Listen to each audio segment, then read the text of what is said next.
Hello, everyone, and welcome to this week's Midweek Moment. Today, I am sitting with Pastor Faith Ramasco, who is our pastor of New Ground Ministries and our creative director. And I'm so excited to talk with Pastor Faith about art and creativity and how all the ways that it sparks joy.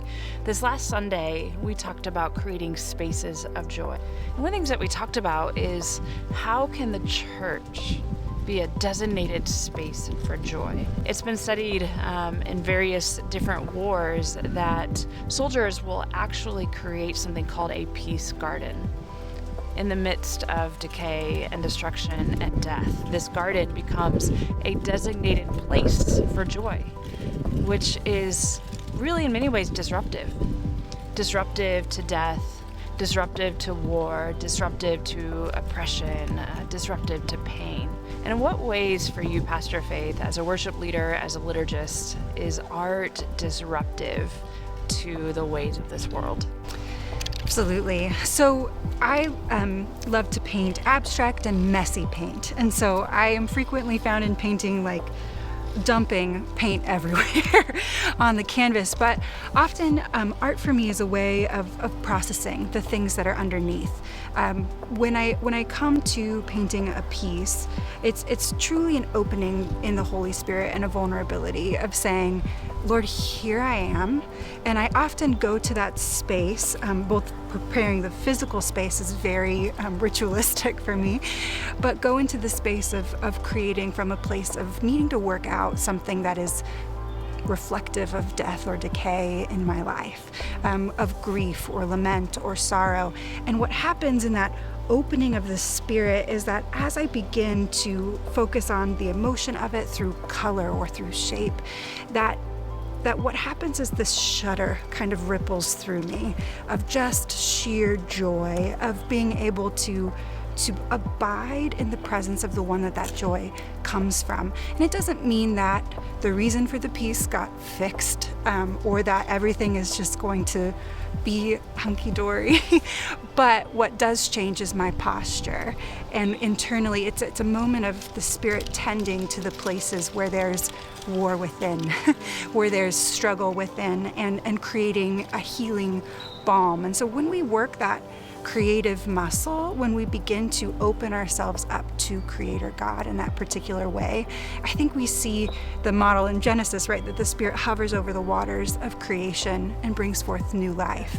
So that joy, that life more abundantly, I think comes from oftentimes being able to practice really tangibly letting things rise to the surface and grappling with that in the presence of God.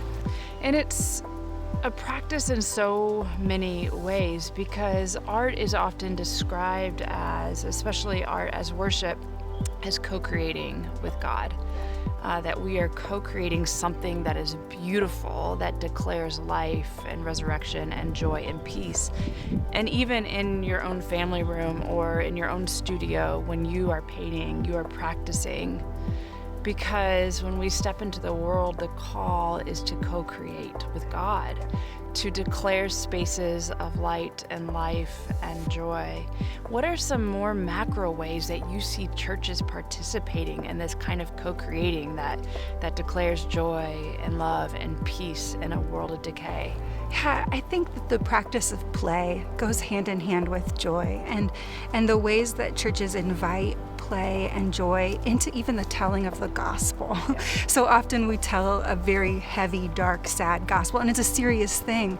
But often when we can be a community that is willing to play together, to do shared life together well, to turn to one another when there is that decay and say, let's get arm in arm in this, I think we see a new imagination burst forth for what the world, that it doesn't have to be the way that it is all the time. Yeah.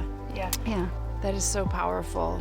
And so someone who's watching today that wants to dabble in this, maybe they don't have art supplies, what's something that they could be doing that's small as a practice at home? Yeah, okay. This is my favorite practice that you can even do with kids, but there's no when kids are walking on the sidewalk and they find a penny or a coin, it's a deeply joyful moment for them. And so I frequently collect my pennies and leave them in parks or places, just scattered as a practice to just bring joy to somebody. If you are interested in engaging in art in some way, just start. Don't worry if it's good or bad, just engage the process. And you can go to any of your local art stores and say, I'm new at this, help, and they will definitely set you up in ways to engage. You could do that together or with friends or on your own as well. It's powerful, and I think many might be surprised in the ways that joy is birthed in those moments.